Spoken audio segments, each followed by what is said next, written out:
Et voilà, nous sommes de retour. Vous êtes en direct sur Digital Congo, vous suivez le grand débat et vous avez raison. Après le JT qui a été bien rendu par Fifi Kouchipon, nous poursuivons avec notre programme de ce matin. Eh bien, on en parle. Situation sécuritaire à l'est de la République démocratique du Congo. La population quinoise prête à défendre sa patrie. On y revient sur la marche d'hier, une marche spontanée dont l'opposition dit non et qui déjà qu'il y avait préméditation suite aux actes de vandalisme et pillage qui ont été observés hier dans la capitale. Nous échangeons ici ce matin avec Maître Rodrigue Ramazani, le secrétaire général du parti Envol, le parti Cher, à Delhi et Sesanga, Anita Mwadi et de nôtres, et Josapha Ngoma. Eh bien, nous poursuivons avec la discussion. Eh bien, le combat s'est relise à Goma, des milliers de déplacés. Et donc, la rencontre est très entendue entre le président congolais Félix-Antoine Tshisekedi et le président rwandais Paul Kagame. Eh bien, après la ronde de la Première ministre Judith Souminois, question de pouvoir recenser les dégâts. On en parle de supermarchés qui ont été pillés, quelques restaurants de la place.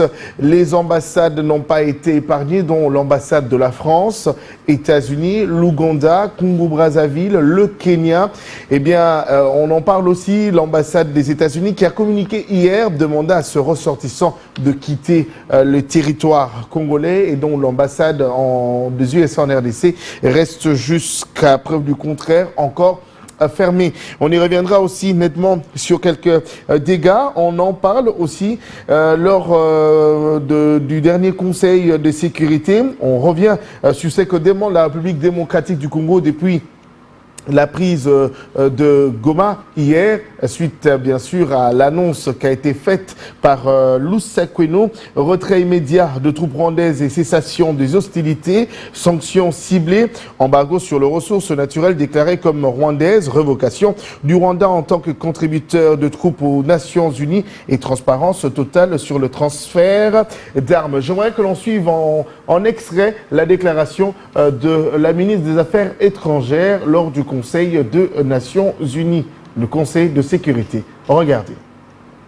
Sinon, nous sommes ici parce que c'est ici que le monde doit gérer ses défis. C'est ici, si ce Conseil échoue, la rue va s'en charger. Comme vous le savez très bien, la rue n'a pas d'ordre, ni de tempérament. Il y a 48 heures, devant ce Conseil de sécurité, nous avons une nouvelle fois attiré votre attention sur la déclaration de guerre du Rwanda contre mon pays. Une balle qui frappe dans le cœur ne saurait laisser le reste du corps indifférent. La République démocratique du Congo est en guerre et face à cette agression, l'inaction collective semble malheureusement embraser cette situation jusque dans sa capitale. Je réitère ainsi, encore une fois, que le gouvernement de la République démocratique du Congo condamne avec fermeté toute attaque contre les missions diplomatiques accréditées en République démocratique du Congo. Cependant, l'indifférence n'est plus une option. Ce Conseil ne devrait se permettre de rester passif, car chaque jour sans réponse concrète fait grandir le prix du silence.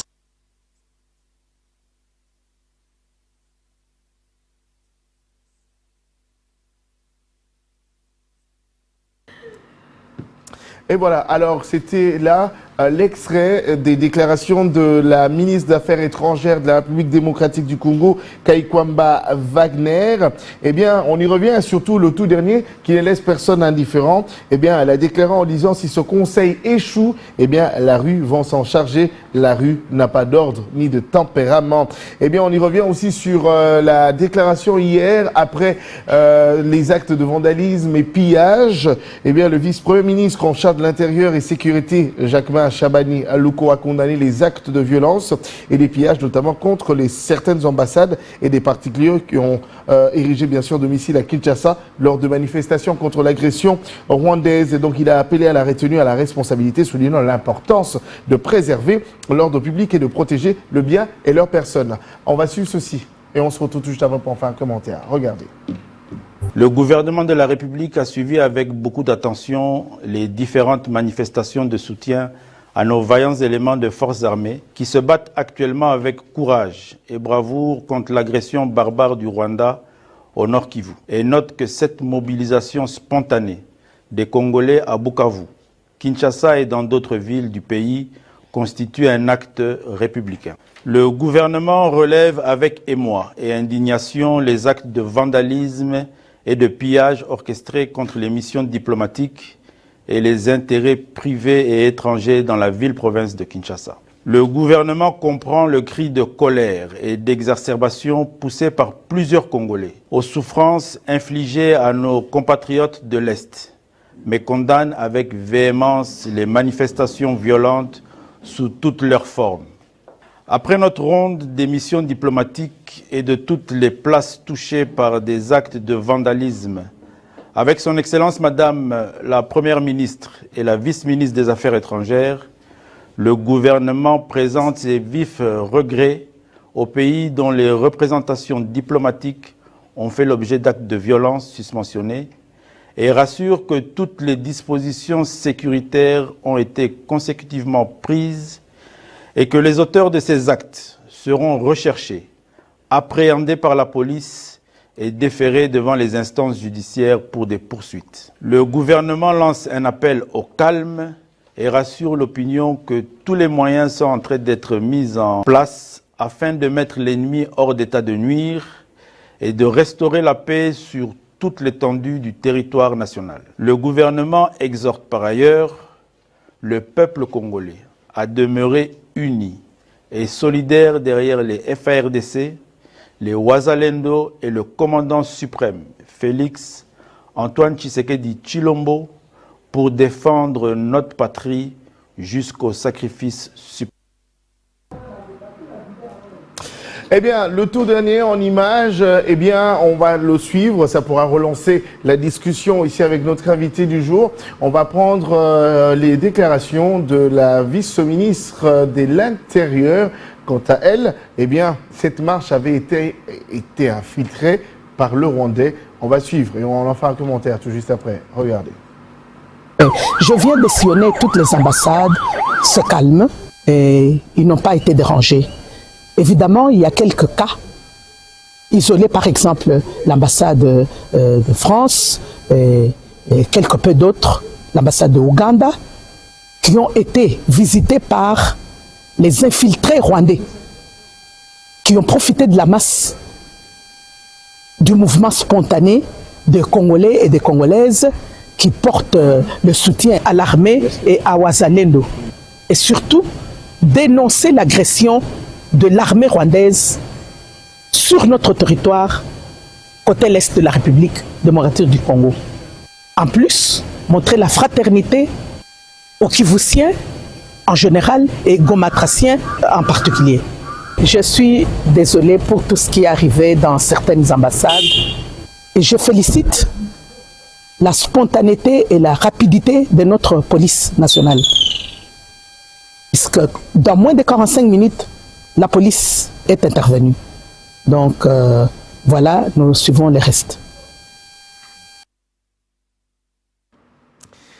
Et voilà, nous sommes de retour. Eh bien, nous poursuivons ici en direct, Maître Rodrigue Ramazani. Je reviens. Eh bien, Thérèse Kaikwamba-Wagner, ministre des Affaires étrangères, a décidé en dernière question de clôturer. Eh bien, si ce conseil échoue, la rue va s'en charger. La rue n'a pas d'ordre ni de tempérament. Eh bien, cette déclaration qui en a dérangé plus d'un, dont d'autres normalisent, avec les incidents d'hier, pensez-vous que cette phrase trouve réellement sa place par rapport à ce genre de circonstances? Je ne pense pas, parce que c'est en réalité une fuite de responsabilité, comme d'habitude d'ailleurs de notre gouvernement. Il ne veut pas s'assumer, il ne veut pas porter sa responsabilité jusqu'au bout, parce que c'est lui qui a la mission de finir avec cette crise sécuritaire, c'est le pouvoir Tshisekedi. Ce n'est pas la rue. La population a élu des dirigeants, bien qu'on a décrié la manière dont ils sont arrivés au pouvoir, mais tant soit peu, ils sont là de fait. Ce sont eux qui ont tous les arcanes de l'État, afin de leur permettre d'agir et de trouver la solution aux problèmes des Congolais. Dire aux Congolais de descendre dans la rue, c'est une fuite de responsabilité de la part du pouvoir Tshisekedi. Je crois qu'avec ces actions qu'on a vues tous hier, pour moi, qui ne sont pas des actions spontanées, c'était des actions coordonnée, préparée et exécutée, planifiée par le pouvoir en vue des pouvoirs menacés. Ils pensent menacer la communauté internationale en posant de tels actes. Ici, il faut appeler à la responsabilité. C'est pourquoi nous, l'Envol, nous avions proposé porter un projet sur la refondation du Congo. Et le projet de la refondation du Congo, dans son premier pilier, nous parlons de la reconquête de la paix, mais aussi de sa pérennisation au premier pilier. Comment il faut reconquérir la paix? Le seul moyen de reconquérir la paix, ce n'est pas avec la rue. Aujourd'hui, je peux vous dire vrai, nous allons marcher à Kinshasa, nous allons faire ce que nous pouvons faire. La question que nous devons tous nous poser, est-ce que cela nous aidera à reconquérir la paix à l'est du pays? Non, la paix à l'est du pays, il faut une vision globale de la crise sécuritaire, de la situation du pays pour arriver à relever ce défi. Nous disons qu'il faut réformer notre outil de défense, notre armée, afin de la rendre, de la transformer à un outil de dissuasion crédible, pour que sa capacité opérationnelle, comme le disait le président Sessanga hier, soit éprouvée, n'est-ce pas?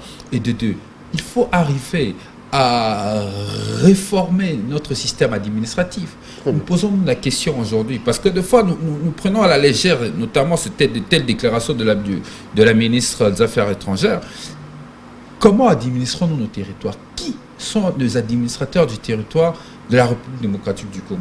Vous avez des territoires qui sont plus grands que le Rwanda. Je prends un exemple dans la volée. Vous avez Bafouassende, par exemple. Ce territoire est tellement grand que je ne sais pas, le Rwanda y entrera combien de fois. Posons-nous la question, qui est administrateur du territoire? Et dans la plupart des cas, des nominations comme administrateur du territoire se font par favoritisme, clientélisme et avec beaucoup de légèreté. Vous voyez, de grands territoires de notre pays sont gouvernés par des personnes qui ne connaissent rien de l'administration. Très bien. Ou pour la première fois, ils découvrent signataire CIA en étant administrateur du territoire, sans expérience dans l'administration de l'État. Comment pensons-nous sécuriser ces territoires? Il suffit de faire des voyages. Moi, j'ai eu la chance à faire des voyages en voiture, où vous traversez des kilomètres, vous constatez qu'il y a absence de l'État. Comment arrivons-nous à sécuriser notre population? Là, nous en parlons toujours dans la refondation du Congo, notre population avec des polices des containers. Vous avez des polices de containers, pour nous, dans la refondation du Congo, il faut y mettre fin. Des polices de containers, il y a un ancien député qui nous a fait une révélation comme quoi nous avons même des policiers qui sont des journaliers. Donc ça veut dire qu'ils ne sont pas payés par l'État, mais ils sont payés les jours le jour. Comment pensons-nous vraiment sécuriser notre population dans ces conditions? Comment arriverons-nous à sécuriser, à maintenir la question sécuritaire dans la sous-région lorsque nous avons une diplomatie aussi fragile, aussi faible et incapable de porter des résultats? De quelle diplomatie fragile vous parlez? La diplomatie agissante qui a toujours été chantée par le régime? Passez-moi l'expression, c'est plutôt une diplomatie agitante et non agissante, parce que tout porte à croire aujourd'hui que nous ne sommes pas devant une diplomatie qui agit. La République démocratique du Congo, sur cette question de l'Est, aujourd'hui, est isolée. Nous sommes seuls, avec personne. Il n'y a aucun État qui prend de vraies mesures. Le Burundi, que vous aviez applaudi d'ailleurs hier, on a vu sur la toile, le meilleur ami de Congolais, c'est le peuple burundais. On a vu, parce que le Burundi se bat aux côtés de la République démocratique du Congo. Ce n'est pas un cas isolé, Maître Rodé. Non, nous sommes isolés diplomatiquement. Regardez la toute dernière déclaration de l'Union africaine. Regardez les dernières déclarations des Nations Unies. Regardez toutes les déclarations qui sont faites. Il y a personne qui prend des mesures contraignantes vis-à-vis du pays agresseur, qui du reste est documenté par les experts des Nations Unies. Ça veut simplement dire que notre diplomatie n'apporte pas suffisamment de résultats. Mais qu'est-ce qui expliquerait cela? On aimerait quand même comprendre, vous en tant que politique, qu'est-ce qui explique cela? Pourquoi est-ce que toutes ces nations tourneraient le dos à la République démocratique du Congo? L'absence de logique et de cohérence dans la conduite de cette politique diplomatique. Et qui en est le responsable? Il n'y en a pas deux. Le tout premier diplomate de ce pays s'appelle M. Félix-Antoine Tshisekedi, président de la République. C'est lui qui est responsable de ce débâcle national, même du point de vue diplomatique. Je vous ai dit au départ de cette émission, on a quitté des organisations qui étaient avec nous dans l'histoire de la conduite du pays, avec nous dans plusieurs combats sur la situation de l'Est, notamment la la SADC, pour aller se retrouver dans une histoire tenant ni tête ni queue qui était l'EAC. N'est-ce pas? Et malheureusement, vous savez, nous à l'envol, nous avons l'habitude de dire, nous les sessanguistes, parce que moi j'en suis un, qu'on dirige un pays, pas par ses souvenirs personnels, mais on le dirige sur fond de son histoire. Très bien. Et que malheureusement, aujourd'hui, le pays est dirigé sur des ressentiments personnels, sur des émotions personnelles de ceux qui ont la décision, de ceux qui ont la signature. Ils veulent faire des reconnaissances à ceux qui leur ont tendu la perche à un moment donné, et que par conséquent, aujourd'hui, le pays, face à son histoire, se retrouve en inadéquation. Et nous sommes vraiment à contre-courant. Malheureusement, c'est ça. Qui nous amène là-dessus? Il faut tirer des responsabilités. C'est le président de la République qui en est un problème aujourd'hui. Et moi, je ne cesserai de le dire, que le problème aujourd'hui que le Congo connaît, il s'appelle M. Tshisekedi. Très bien. Mais vous ne pensez pas qu'en ce moment que le pays traverse, chacun devrait quand même apporter sa pierre. On ne devrait pas simplement attribuer la grande responsabilité à notre président. Et aussi surtout que votre président, votre leader, c'est un ancien chef de guerre. On ne sait pas qu'en ce moment, il pouvait aussi apporter de l'expertise par rapport à ces situations qui pourraient aider la nation à s'en sortir. Non, le chef de guerre, vous le retrouvez à l'Union Sacrée. Hein. Vous avez M. Bemba, vous avez Mboussania Mouissi. Vous avez chez Mais les vôtres aussi. Non, je reprends à la question de Mme. Allez-y.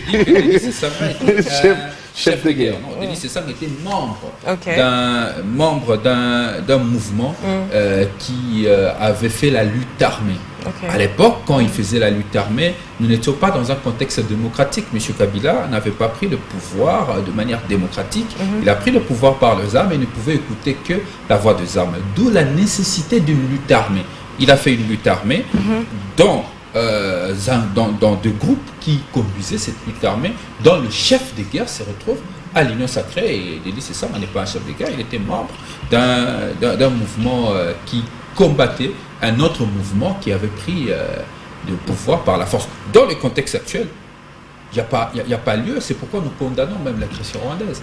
Parce que nous estimons, nous sommes dans un contexte démocratique où peu importe ce qu'on peut reprocher de la manière de M. Tshisekedi d'arriver au pouvoir, nous avons une constitution qui lui donne un mandat et un second mandat pour la dernière fois et c'est fini, il doit y avoir une autre élection pour continuer. Donc nous sommes aujourd'hui, M. Denis Sassang, notamment le président national de mon parti, est un républicain qui milite dans le cadre, il fait un combat démocratique dans un cadre constitutionnel. Ça, c'est à fixer. Donc, sur les propositions, écoutez madame, les propositions, nous en avons fait.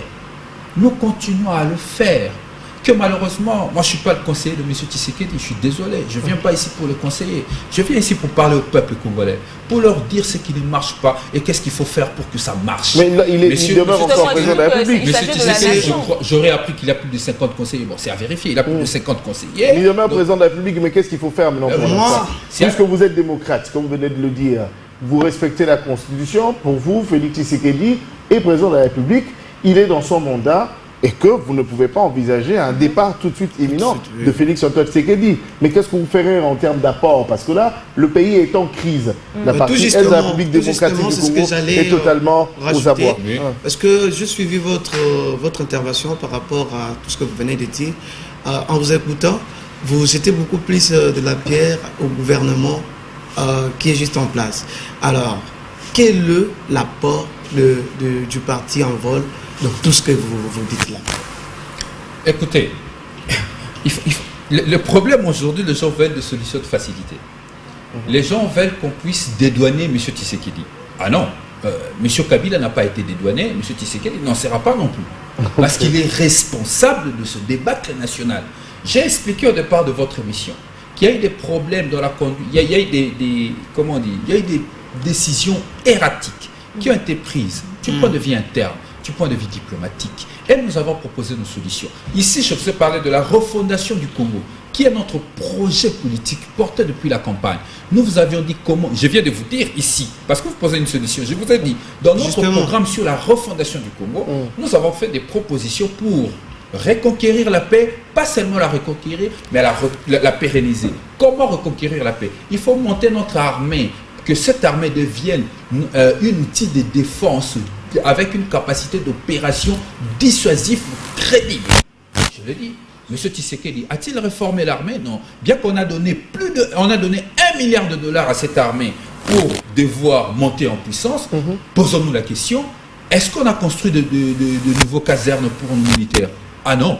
Est-ce qu'on a amélioré les conditions sociales de nos militaires? Non. Est-ce qu'on a amélioré le revenu de nos militaires? Non. Mais pourtant, l'armée a plus de 1 milliard de dollars. Ici, vous voulez que je fasse quoi? Que je devienne le conseiller de M. Tshisekedi pour lui dire ce qu'il va faire. Moi, je vous dis, moi, je ne dis pas à M. Tshisekedi, moi, je le dis au peuple congolais, que nous, l'envol, nous avons une solution. Cette solution, c'est de la refondation.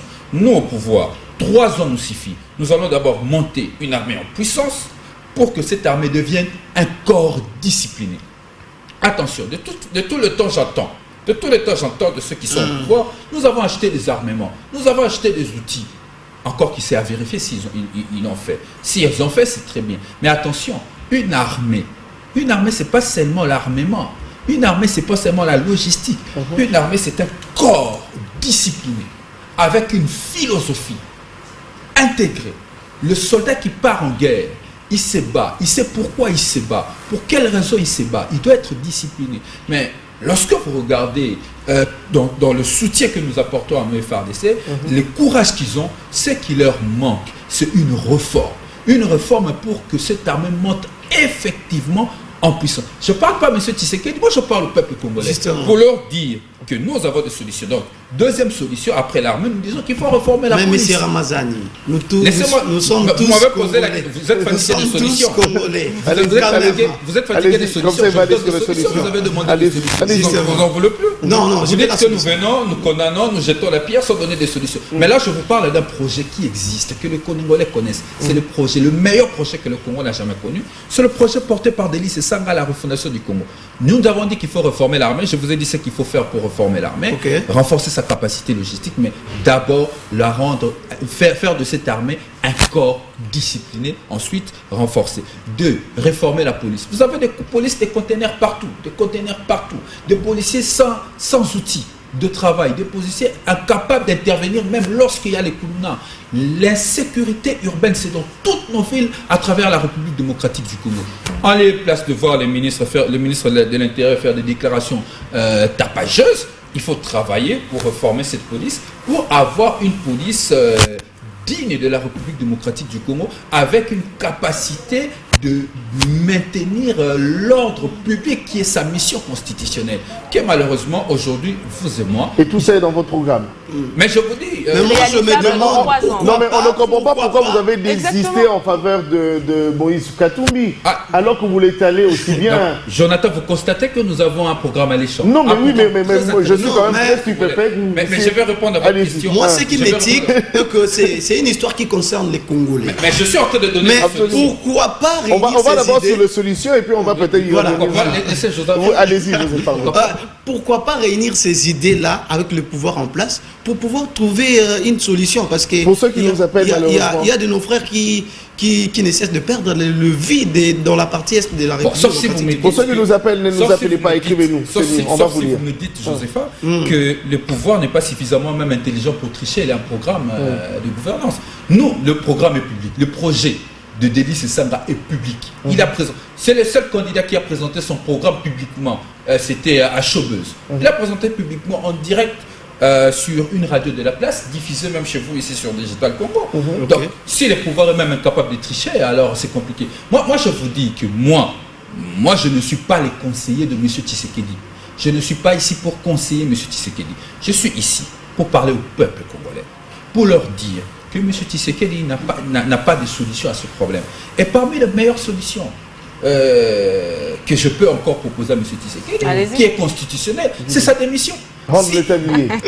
Oui, il peut rendre l'État. C'est constitutionnel. Oui, ce n'est pas absolument. pas un crime de lèse-majesté. La démission d'un président de la République, c'est parmi les mécanismes constitutionnellement prévus pour que celui-ci puisse mettre fin. Est-ce que vous pensez que sa démission pourra permettre à ce que l'on récupère Goma, que l'on récupère Bunagana? Ça peut permettre en fait que un autre président de la République et une autre personne ayant une vision sur la résolution de la crise de l'Est du Congo puisse conduire. Parce qu'attention, Bilari, vous savez, lorsque l'on parle du Nord Kivu, de cette crise sécuritaire, de cette agression rwandaise. Lorsqu'on en parle de Kinshasa, on a l'impression, comme le disait quelqu'un, c'est à 3000 km. Parce que c'est pas nous ne le vivons pas dans notre chair. Quelqu'un disait, pour connaître la valeur de la paix, il faut avoir connu la guerre. Très bien. Nous avons aujourd'hui des millions de déplacés internes. Quelqu'un m'a... J'ouvre une parenthèse pour vous parler d'une anecdote. Quelqu'un m'a appelé de Goma, qui nous suit généralement, je tiens à le saluer, pour me dire qu'il était cadre dans une entreprise à Bunagana. Qui est vrai à Bunagana, il gagnait bien sa vie. Et lorsque cette guerre est arrivée, cette invasion rwandaise est arrivée, il était obligé de fuir avec sa famille. À chaque étape, il fuyait, il s'est retrouvé à Kanyaruchinya, avec sa famille, 3 enfants et sa femme, qui du reste est décédée parce que les conditions de traitement étaient difficiles. Aujourd'hui, quand il m'appelle pour me demander de l'aide, me disant, écoutez, moi j'étais un cadre d'une entreprise, je gagnais bien ma vie, j'étais véhiculé, une maison, mais aujourd'hui je vis à Kanyaruchinya dans des conditions exécrables. Ma fille est malade, je suis sorti dehors pour mendier, mais je n'ai rien eu. J'ai une minute d'appel pour vous appeler. J'ai eu votre numéro sur YouTube à l'époque. Est-ce que vous pouvez m'aider avec quelque chose? Ça veut simplement dire, je me suis mis à sa place. Qu'à Kinshasa, ici où je vis, je suis dans de meilleures conditions, évidemment. Je débrouille pas mal, comme tout jeune Quinois, tout jeune Congolais. Je peux tenir les 2 bouts du mois et nourrir ma famille tant soit peu. Et un jour, je me retrouve réfugié à Brazzaville, sans rien, sans moyens.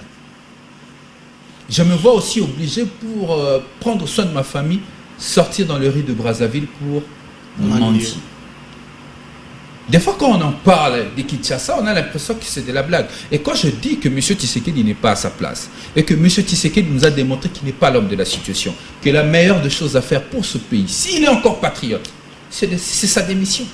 Il peut démissionner afin de permettre l'intérim constitutionnel et que nous puissions avancer et trouver quelqu'un qui peut nous aider à arriver à la désescalade de cette violence. Ça fait 3 ans que cette situation perdure. Nous avons reçu toutes les promesses du président de la République. Il a dit qu'il va établir un état-major à Goma. Il n'a pas fait. Qu'il va lui-même habiter à Goma. Il n'a pas fait. Il nous a tout promis. Donc on conclut et tout ce qu'il a promis, laissez-moi finir, tout ce qu'il a promis, il n'a apporté aucune réalisation et aucune solution. La situation ne fait que s'aggraver, se dégrader. C'est pourquoi, pour les solutions, l'envol vous a donné une solution. Nous avons un projet. Ce projet, c'est la refondation du Congo. Je vous ai démontré les mécanismes, comment y parvenir. Qu'est-ce qu'il faut toucher pour arriver à redresser notre système sécuritaire. Je le dis ici, je ne l'ai pas gardé. Maintenant, excusez-moi, même si on donnait ces projets à M. Tshisekedi, parce que lui-même n'a aucune planification, je peux vous dire que la situation ne va jamais s'améliorer. Non, déjà, il y a une différence entre une idée authentique et une idée qu'on peut adopter. Donc, ce qui veut tout simplement dire, si aujourd'hui, vous, les gens du parti Envol, vous acceptez de se familiariser avec le pouvoir en place pour pouvoir trouver une solution par rapport à la situation qui se passe à l'est de la République, vous ne voyez pas que les choses se rendent autrement? Pourquoi vous demandez à l'Envol qui est à l'opposition de se familiariser avec... Non, mais parce qu'on a lancé l'appel par rapport à la situation aujourd'hui. Mais oui, là maintenant c'est une question Parce qu'il y a même quelqu'un qui t'écrit en disant « Bonjour Jonathan, cher camarade Rodrigue, pouvez-vous vous mettre sur une table avec le président Tshisekedi pour combattre cette guerre? Qu'est-ce que vous proposez au chef de l'État face à cette agression du Rwanda ?» C'est doctorant Florent Mundari-Djo qui pose cette question. Donc les gens, aujourd'hui, le langage séparatiste ne trouve pas des places. Il faudrait se mettre ensemble. Justement, la question liée à l'appel à l'unité. Écoutez. Ou soit encore vous êtes convaincu que du fait qu'on avait lancé l'opération de changement de constitution en a été la source même de pouvoir vivre ce que nous vivons aujourd'hui. Et cela a permis au mouvement M23 d'évoluer à grande vitesse. Je vais prendre cette partie de questions, mais lorsque moi je fais l'analyse, quand vous parlez de l'unité nationale sur cette question de la situation sécuritaire à l'Est, moi je ne constate pas que le pays est divisé sur cette question. Parce que l'unité, ce n'est pas le fait qu'on se retrouve autour d'une table. On peut se retrouver autour d'une table, mais nous sommes très divisés en matière d'idées. Mais sur la situation de l'Est, nous sommes tous unanimes. L'envol condamne l'agression rwandaise. J'ai lu le président Martin Fayulu. Donc, le président Sesanga condamne l'agression rwandaise. J'ai lu le président Martin Fayulu qui condamne aussi l'agression rwandaise. Nous sommes solidaires derrière les FARDC. Le président Sesanga est solidaire derrière les FARDC. Nous appelons notre population à une solidarité, à une mobilisation tous azimuts. Ça veut dire, en termes d'idées, nous fédérons ensemble sur cette question.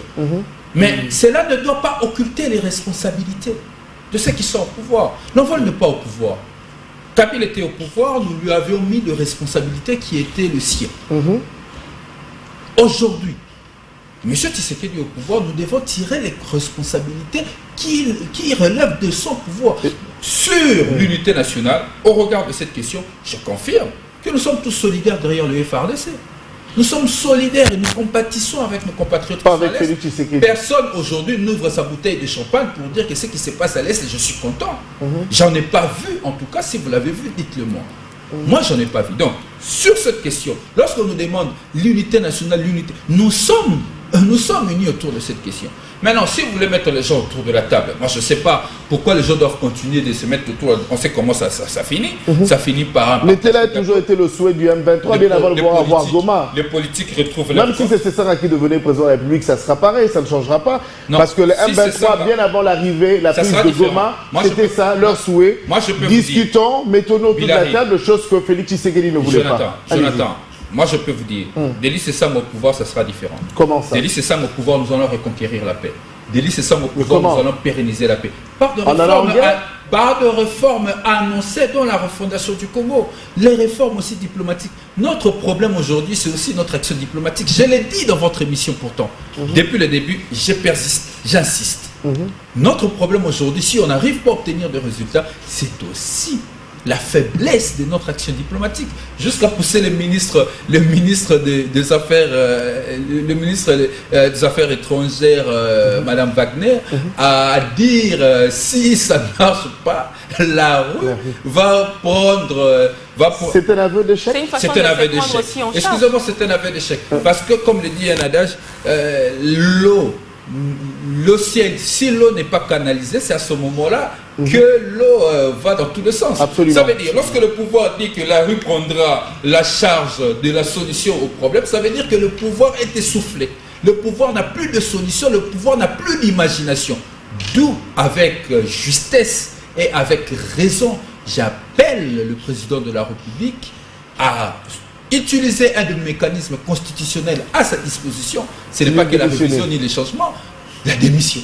Il fait démissionner afin de permettre ceux qui ont encore de l'imagination. Mais ils peuvent se permettre de dire que vous attendez, non? Par exemple, ceux qui ont encore le souci de notre peuple d'actionner pour reconquérir la paix et permettre à ce que les plus de millions de Congolais qui sont en errance aujourd'hui à se retrouver et à regagner leur maison. Mais c'est ça que la M23 d'ailleurs, d'après leur déclaration, en disant c'est la première des choses qu'ils feront. Ils vont demander à ceux qui sont dans les camps déplacés de regagner leur village qui était occupé par la M23. Je ne sais pas trop qu'est-ce que les M23 disent. Moi, je suis en train de... Mais on revient pas parce que même si Tshisekedi décidait de démissionner aujourd'hui, que ce soit Sesanga qui le remplace par exemple aujourd'hui, Goma sera toujours occupé par la M23. Exactement.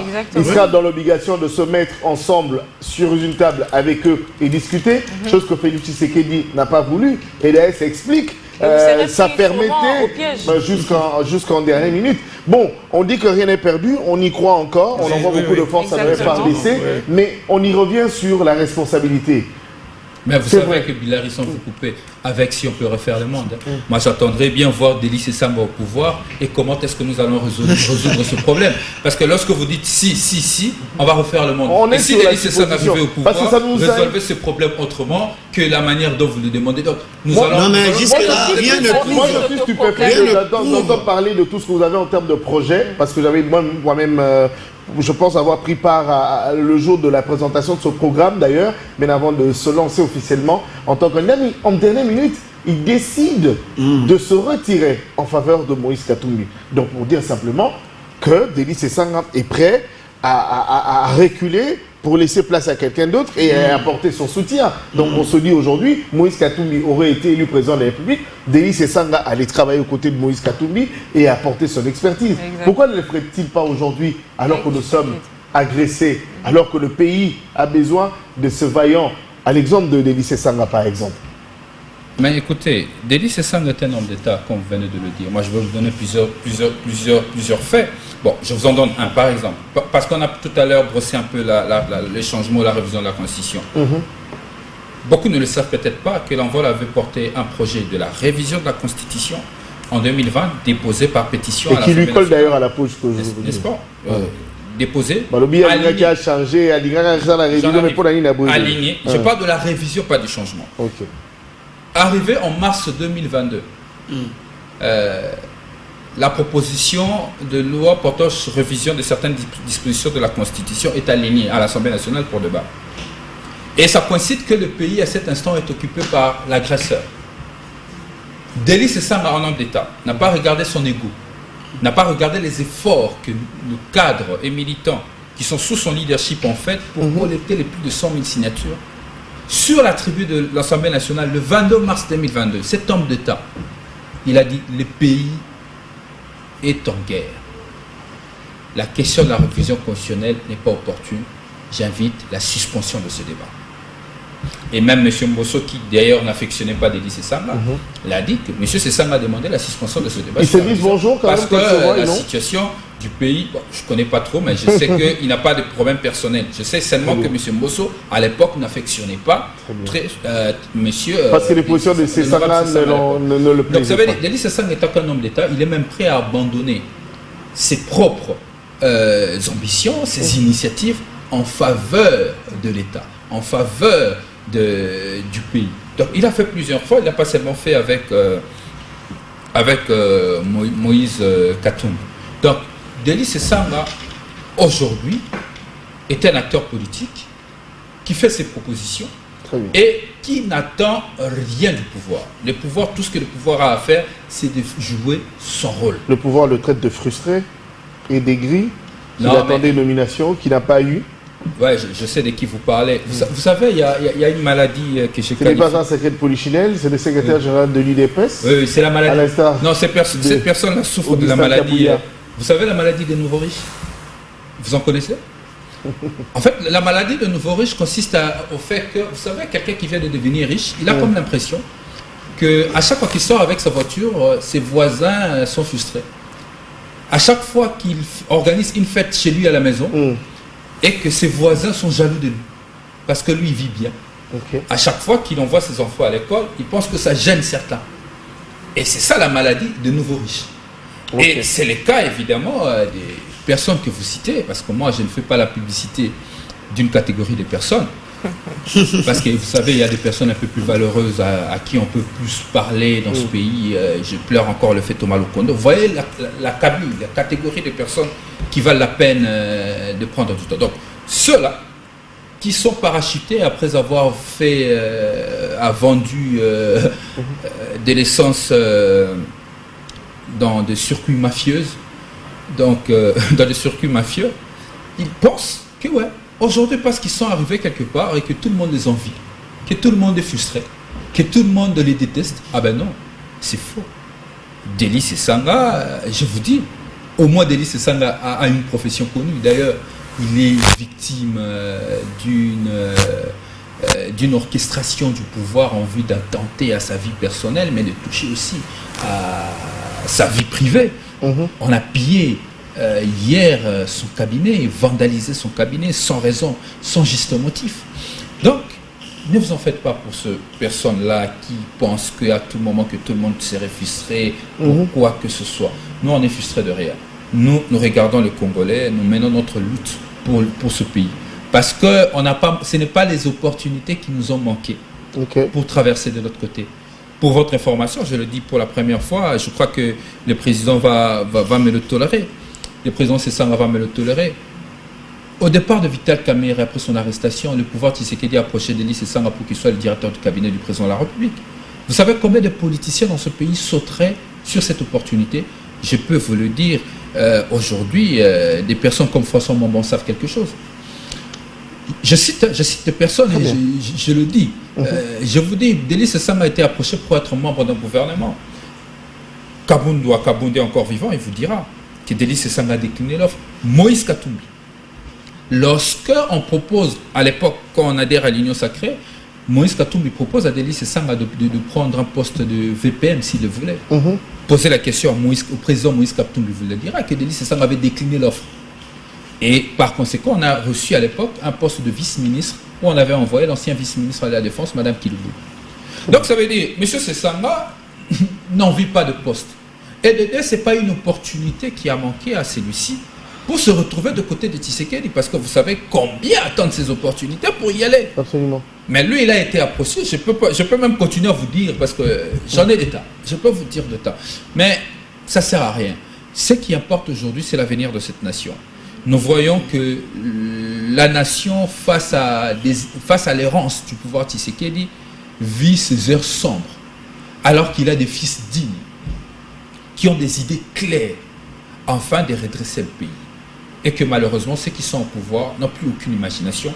Et parmi les meilleures solutions, c'est une proposition, parmi les meilleures solutions, c'est que le président de la République peut jeter l'éponge afin de permettre à ce pays d'avoir une chance de se reconstruire, de se rebâtir. Très bien, lentement sûrement, nous tendons vers la fin de notre programme, mais je reviens quand même sur ce qu'a demandé la République démocratique du Congo.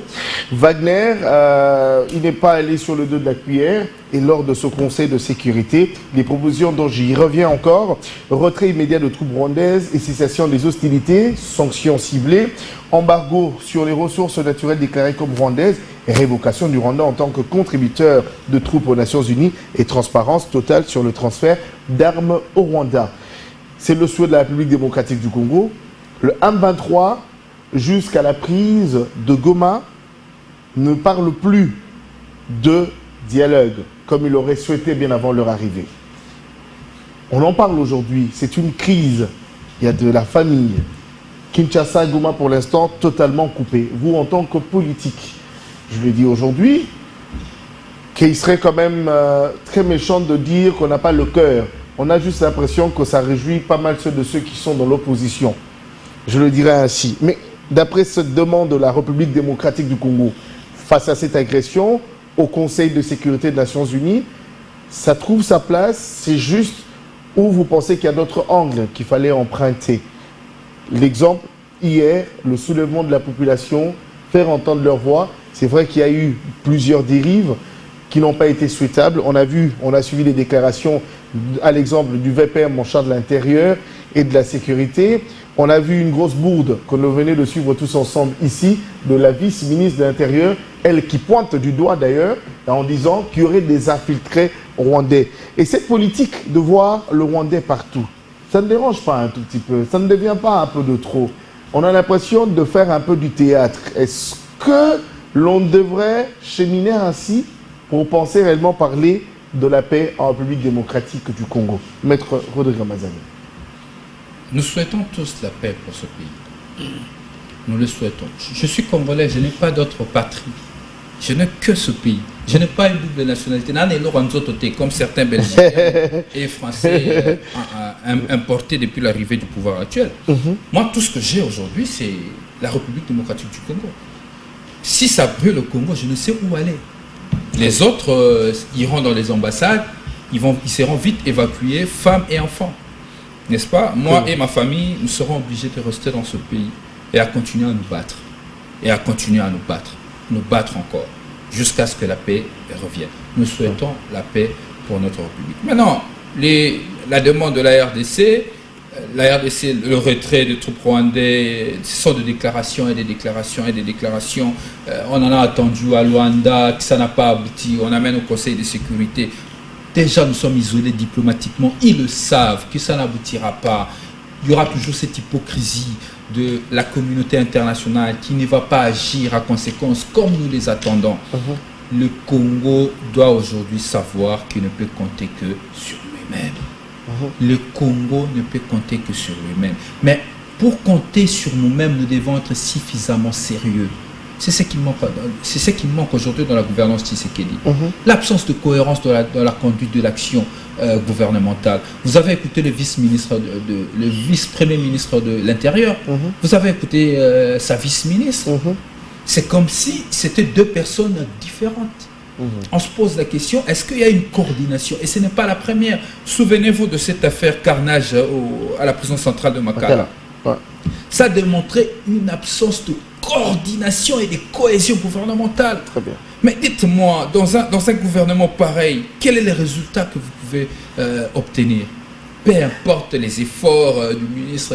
Bon, après, vous avez oublié la toute dernière demande, ou la toute dernière recommandation qui était la rue. C'est parmi les propositions du gouvernement congolais. Absolument. C'est faire appel à la rue. À la rue, mais il y a quelqu'un qui vous contredit en disant que M. Ramazani n'a pas bien compris l'allocution de Mme la ministre des Affaires étrangères. Celle-ci a dit comme ça parce que le Conseil de sécurité de l'ONU est resté muet en ce qui concerne cette agression rwandaise, car c'est cet organe qui est chargé de maintenir la paix et la sécurité internationale. Pour elle, les messages étaient bien passés. Et la solution du gouvernement, c'est la rue. Non, le problème, je dis à ce compatriote, nous avons été trop complaisants avec nos dirigeants. Tellement nous avons été complaisants et fanatiques, le pays se retrouve dans une situation où nous sommes. Pendant qu'il y avait des déclarations tapageuses ici à Kinshasa, pendant la campagne et après, on ne s'est pas rendu compte que nous étions plongés dans une situation incontrôlable. Parce qu'on était fanatiques et complaisants. Moi, ce que je demande aux Congolais désormais, d'être rigoureux envers ceux à qui donne le pouvoir. Conseiller municipal, député provincial, député national, sénateur, ministre, à tous les niveaux. Il faut être rigoureux. Il faut attendre les résultats. Quand le gouvernement... Moi, je ne parle pas de la ministre, je parle du gouvernement. La ministre, je pense que la ministre, avant de faire ses recommandations, cette demande, c'était une discussion gouvernementale. Sauf si on continue à nous confirmer qu'il y a de l'incohérence et de l'absence de coordination dans ce gouvernement.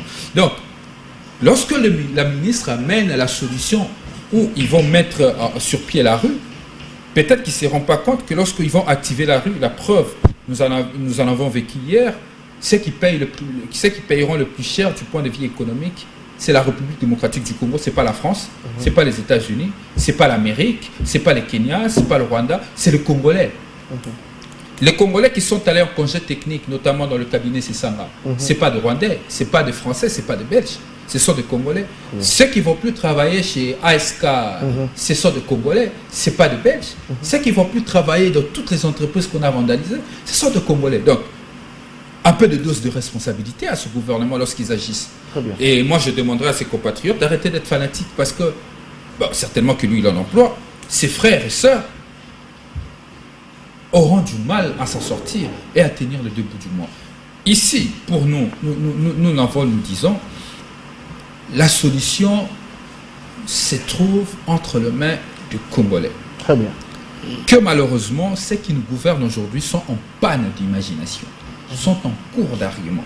J'ai même suivi le porte-parole du gouvernement sur la RTNC, j'avais mes larmes à deux doigts de couler. J'ai suivi jusqu'à dire, bon, faites les combats jusqu'à dans des groupes WhatsApp et tout ça. Vous sentez que le monsieur, le groupe, le pouvoir Tshisekedi est en panne d'imagination. Ils sont en panne d'initiative. Ils ne savent plus quoi faire. Ils sont dépassés par les événements. Est-ce pas judicieux pour ce peuple, pour ce pays, de demander au président de la République, comme le veut la démocratie constitutionnelle, de démissionner, afin de permettre à ce pays d'être gouverné autrement, que nous puissions imaginer la solution à la crise de l'Est autrement, sans lui. Parce que tout porte à croire, le problème que nous avons aujourd'hui, c'est le pouvoir Tshisekedi, rien d'autre. Très bien. Maître Rodrigue Ramazani, je tiens à rappeler que vous êtes le secrétaire général du parti En Vol. Je vous invite à regarder la caméra qui est droit devant vous. Question de vous adresser à la population congolaise. C'est vrai que d'autres marches sont prévues, malgré l'interdiction du gouverneur de la ville-province de Kinshasa, Daniel Bumba. Mais on observe la journée qui commence quand même très très timide. De transport, oui, il y en a 2, 3, on peut le compter dans la capitale. Mais les gens ont pris la ferme décision de rester à domicile et de pouvoir d'observer la journée. Maître Rodrigue Ramazani, à vous la parole. Avant la population, je parlerai d'abord au gouvernement. Très bien. Il est temps aujourd'hui de changer radicalement de pôle dans la conduite de l'action politique du point de vue sécuritaire et diplomatique, parce que la manière dont vous conduisez cette question a démontré ses limites, parce que les résultats ne sont toujours pas là et que la situation ne fait que s'aggraver, la dégradation de la situation sécuritaire ne fait que s'accentuer. Et il est temps de changer et de prendre suffisamment d'auteur de responsabilité pour permettre à ce pays de trouver la paix et l'Est de notre pays, la tranquillité et permettre à nos compatriotes de regagner leur lieu habituel de vie afin de leur permettre de vaquer librement dans leurs occupations, conquérir la paix et la pérenniser. À la population congolaise, le Congo a très souvent vécu par son histoire grâce à notre amitié avec d'autres États, qui n'est pas forcément le Rwanda, qui n'est pas forcément l'Ouganda. Les actes de vandalisme contre les représentations ou encore les ambassades des États étrangers dans notre pays ne jouent pas à notre faveur. Au contraire, ça conforte la position de nos agresseurs, de nos ennemis. Nous avons le droit de revendiquer, mais la revendication, faisons-le dans le cadre strict de respect de loi. Parce que ce que nous vandalisons aujourd'hui nous sert d'économie. Ce que nous détruisons, en réalité, nous détruisons notre propre tissu économique. Nous avons vécu les affres de pillage qui, jusqu'aujourd'hui, les stigmates sont encore là visibles. J'invite la population congolaise à une solidarité envers nos populations de l'Est, mais j'invite encore notre population à continuer à soutenir nos FARDC qui, dans la plupart des cas, se battent rien que par leur motivation et leur détermination à préserver notre intégrité du territoire ainsi que notre souveraineté. Très bien. Maître Rodrigue Amazani était de notre aujourd'hui. La situation sécuritaire à l'est de la République démocratique du Congo. On a pris soin, bien sûr, de pouvoir brosser plusieurs angles. Et sur la discussion, on est revenu, et bien sûr, sur la marche spontanée qu'il y a eu hier dans la capitale Kinshasa. Et retenez que le combat se réduise à Goma. Des milliers de déplacés. Donc la rencontre entre Tshisekedi et Paul Kagame est très attendue. Et bien, la ronde de la première ministre Judith Suminwa dans quelques axes qui ont subi des actes de vandalisme. Eh bien, on a pris soin d'y revenir sur plusieurs déclarations, dont du président Delis Esanga qui en a été aussi victime. Merci à toi, Anita Mwadi, d'avoir été nôtre. C'était un plaisir. Merci, Joseph Ngoma. Le plaisir est partagé. Merci, Maître Rodrigue Amazani. Merci. On se retrouve prochainement pour d'autres discussions. Écoutez, l'envol est ouvert et je suis prêt à participer à des discussions. Très bien. Il n'y a pas que moi, nous avons une porte-parole, nous avons des cadres. Elle peut venir régulièrement. Des cadres valeureux aussi. Très bien. Qui peuvent intervenir sur ce beau cadre. Très bien. C'est une très belle tribune. Merci beaucoup. Merci beaucoup. Je tiens à remercier à ceux qui investissent et qui nous accompagnent. Inclus Chanel, et bien c'est signalé que la tournée commencera à Kolwezi grâce à cette personnalité de bienfaisance. Et bien lui on l'appelle Mr Saboué. Merci beaucoup pour ton application et surtout à messieurs Landry et le boss de Akata. Et nous souhaitons un joyeux anniversaire comme ça à Déborah Moutata, c'est 30 ans. Et bien 30 ans, belle vécu, une histoire à raconter. Célèbre au maximum, il était important d'arrêter ce moment pour toi, Gaylor Saboué, pour très bientôt à Kolwezi. Alors, fidèles téléspectateurs, merci d'avoir été de nôtres. Retrouvez cette émission en rediffusion ce soir à 21h30. Merci à Jean-Paul Bétamé et à Hyper Chipukana d'avoir assuré la réalisation. Un très grand merci à nos deux caméramens. Merci à l'Hierarchie pour la marque de confiance que vous ne cessez de nous accorder, Madame Rita Bitota et le directeur Papi Boabouy. Portez-vous bien, on se retrouve ce vendredi dans Entre nous. Retrouvez la rediffusion ce soir à 21h30 sur Digital Congo, la télévision numérique. Portez-vous bien. Ciao, ciao. Merci, maître. Merci. Merci beaucoup. Allez. Merci à vous aussi. Merci, maître.